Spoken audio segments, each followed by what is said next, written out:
फ़हीम हमारे साथ इस वक्त फ़हीम सिद्दीकी साहब फोन लाइन पे मौजूद है कराची से। अस्सलाम वालेकुम फ़हीम साहब।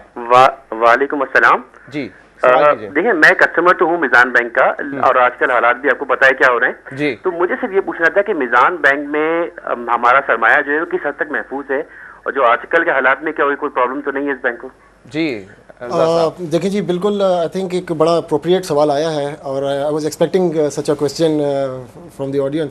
बात यह है कि अल्हम्दुलिल्लाह इस्लामिक बैंकिंग का जो स्ट्रक्चर है, जो कि हमने भी बात की कि एसेट बेस्ड स्ट्रक्चर है, जितनी फाइनेंसिंग है वो कोई ऐसी हवा में फाइनेंसिंग नहीं हुई या कोई पर्सनल लोन ऐसे नहीं दिए गए कि जिसमें कोई पीछे बैकिंग ना हो, लिहाजा chances of default, chances of failure बहुत कम होता है इस्लामिक बैंक के चांसेस कम है as compare to other bank. आप इसको अगर इंटरनेशनली डेरिवेटिव प्रोडक्ट्स में भी नहीं जाते, कोई ऐसी ट्रांजैक्शंस आप लोग इन्वॉल्व होते ही नहीं उसमें। बिल्कुल एग्जैक्टली। और जो एक असल चीज़ जिससे हम बचे हुए हैं वो ये है कि आप सूद से बचे हुए, प्लस आप वो जो एक स्पेकुलेशन जो होती है जो कि गैम्बलिंग की तरफ जाती है उससे बचे हुए। और उसकी वजह से अगर आप इंटरनेशनली देखें तो इस वक्त जो जितना कन्वेंशनल बैंक्स ने एक्सपोजर लिया और उस एक्सपोजर की वजह से जो अक्रॉस द ग्लोब लॉसेज हुए हैं, उसमें इस्लामिक बैंक्स उस लॉसेज में इनडायरेक्टली तो ज़ाहिर स्लो डाउन हुआ है तो कुछ इफेक्ट हुआ है, लेकिन डायरेक्ट लॉसेस नहीं हुए। तो इसलिए आप अगर बात करते हैं इस्लामिक बैंकिंग की, तो इस्लामिक बैंक में सरमाया बनिस्बत कन्वेंशनल बैंकिंग के ज़्यादा महफूज है। और हमने ये लास्ट प्रोग्राम में डिस्कस किया था कि जो ग्लोबल क्राइसिस आए हैं जिसमें बड़े बड़े इन्वेस्टमेंट बैंक डूब गए हैं बिकॉज ऑफ डेरिवेटिव इन्वेस्टमेंट्स,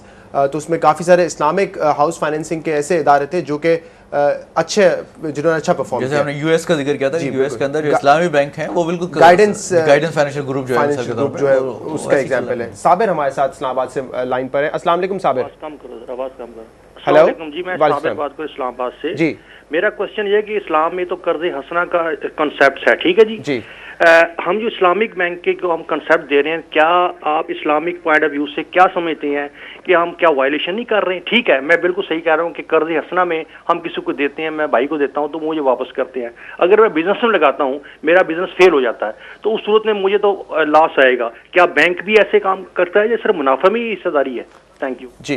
देखिए, इस्लामिक बैंक में जैसे हमने अभी भी बात की कि basically it acts as a trade house, यानी या तो वो तिजारत कर रहा होता है, ख़रीदो फरोख्त कर रहा होता है, या वो इजारा या लीजिंग पे काम कर रहा होता है, या और जो दूसरे मोड्स हैं अदर देन कर्ज। क्योंकि कर्ज में अगर वाकई कॉन्सेप्ट है वो कर्ज हंसना का ही है, यानी आपने अगर किसी को कर्ज दिया तो आप उससे एक्सेस नहीं ले सकते। सही है। लिहाजा इस्लामिक बैंक्स में आप अगर एंटर होते हैं तो फिर वो कर्ज के कॉन्सेप्ट पे आप एंटर नहीं हो सकते। ठीक है। There has to be a trade, and when there is a trade there is a element of profit and loss. सही। और मेरा सवाल इसी से शायद मिलता जुलता था कि अगर मैंने किसी का उधार देना है तो क्या कोई ऐसा प्रोडक्ट है इस्लामिक बैंक्स के पास कि मैं पैसे लेके किसी को आगे दे सकूं? मेरे पे बहुत प्रेशर है पैसे वापस करने का। देखिए, उसमें जैसे बात की थी कि पर्सनल लोन तो हमारे पास नहीं है अभी, और इसका देखा जा रहा है कि लेकिन ऐसा इस्लामिक बैंक्स के पास एक चीज़ होती है जिसको कहते हैं चैरिटी फंड होते हैं, या उनके एक अपने वैसे वो फंड बना सकते हैं। ठीक है। ये again this is not a profit making fund, बल्कि ये होगा माशरे में उन तबकों की मदद के लिए जो कि मजबूर हैं, जो प्रॉब्लम में हैं।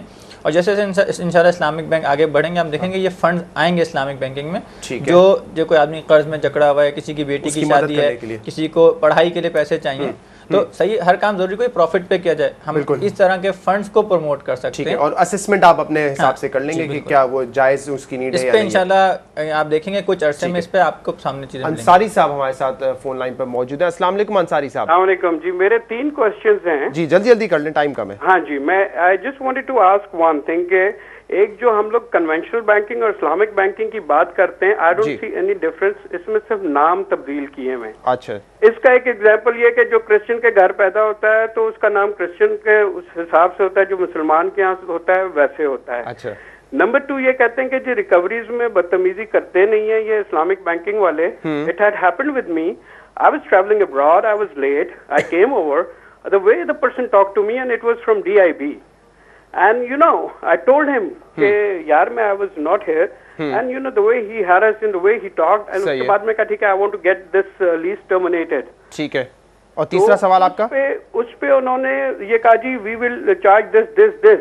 ओके। बैंकिंग में होता है कि वो आप मार्कअप होता है, ये दूसरे नाम से लेते हैं। ठीक है। तीसरी चीज मुझे इस्लामिक बैंकिंग की इनकी समझ नहीं आती। नजम साहब होते थे मिजान बैंक में, उन्होंने सारी जिंदगी फार्मास्यूटिकल में गुजारी, and then he became a big type of कि जी बैंकिंग इस्लामिक बैंकिंग के बता रहे थे, तो इन लोगों के तो अपने खुद कॉन्सेप्ट क्लियर नहीं है, ये लोगों को क्या बताएंगे? अच्छा तो ठीक है, मैं ये लास्ट सवाल आपका नहीं पूछूंगा क्योंकि आपने नाम ले लिया, पर्सनल हो जाएगा, इसलिए मैं इस चीज पर नहीं जाना चाहूंगा। But thank you very much for calling mister Ansari साहब। पहले तो ये बोल रहे हैं कि डिफरेंस नहीं है, कोई वाजे ऐसा नाम का फ़र्क है सिर्फ, उस पर मैं इनको रेकमेंड करूंगा कि हमने ये 12-13 एपिसोड कर लिया, अगर वो देखते तो कुछ डिफरेंसेस तो मैं भी सीखा हूँ, बट इसका जवाब भी दे दें। और रिकवरी, ये बड़ा इंपॉर्टेंट क्वेश्चन है कि रिकवरी का तरीका क्या डिफरेंट है। हरास किया जाता है तो इस्लाम के नाम के अंडर किसी को हरास करना जब उसकी मजबूरी है तो गलत बात होगी। नहीं, ये बात तो बिल्कुल सही है कि एक तो जहाँ तक ये डिफरेंस की बात आ रही है तो दरअकीकत ये हमारे जो प्रोग्राम है इसका मकसद कोई मार्केटिंग सच्ची बातें नहीं है, बल्कि बुनियादी तौर पे एजुकेशन है। और इसीलिए ये प्रोग्राम जो लाइव रखा गया है वो इसीलिए रखा गया कि किसी को कोई क्वेरी है तो हल करे। एजुकेशन मकसूद है। ज़मीन आसमान के फ़र्क हैं, बहुत सारे रिस्क रिवॉर्ड के फ़र्क हैं, जिम्मेदारियों के फ़र्क हैं, बहुत सारे फ़रूक हैं जो कि आदमी पढ़े तो समझ में आ जाते हैं। और जहाँ तक रिकवरी की बात है, ये बात बिल्कुल सही, जैसे अहमद ने भी जिक्र किया कि अगर कोई हैरेसमेंट करता है तो उसका अपना ज़ाती फेल है। ये दरअकीकत ये अनइस्लामिक है और अनएथिकल है, और जो भी अनएथिकल चीज़ है वो अनइस्लामिक है। ठीक है, बहुत बहुत शुक्रिया आप तीनों गेस्ट का, डॉक्टर इमरान उस्मानी साहब, अहमद अली सिद्दीकी साहब और मोहम्मद रजा साहब, बहुत बहुत शुक्रिया आप लोग तीनों शो पे तशरीफ लाए। और उन कॉलर्स का जिन्होंने हमें कॉल किया, बहुत बहुत शुक्रिया। होपफुली आपकी क्वेरीज दूर हो चुकी होंगी। अगर आप मजीद सवाल करना चाहते हैं हमें ईमेल कीजिए islamic.banking@businessplus.tv पर। हम आप उनके जवाब जो है अपने प्रोग्राम्स में देंगे और कोशिश करेंगे कि कुछ और लाइव शोज़ करें ताकि आप लोग की क्वेरीज के जवाब जो है हम लाइव दे सकें। बहुत बहुत शुक्रिया शो देखने का। अगले हफ्ते आपसे फिर मुलाकात करेंगे। अल्लाह हाफिज़।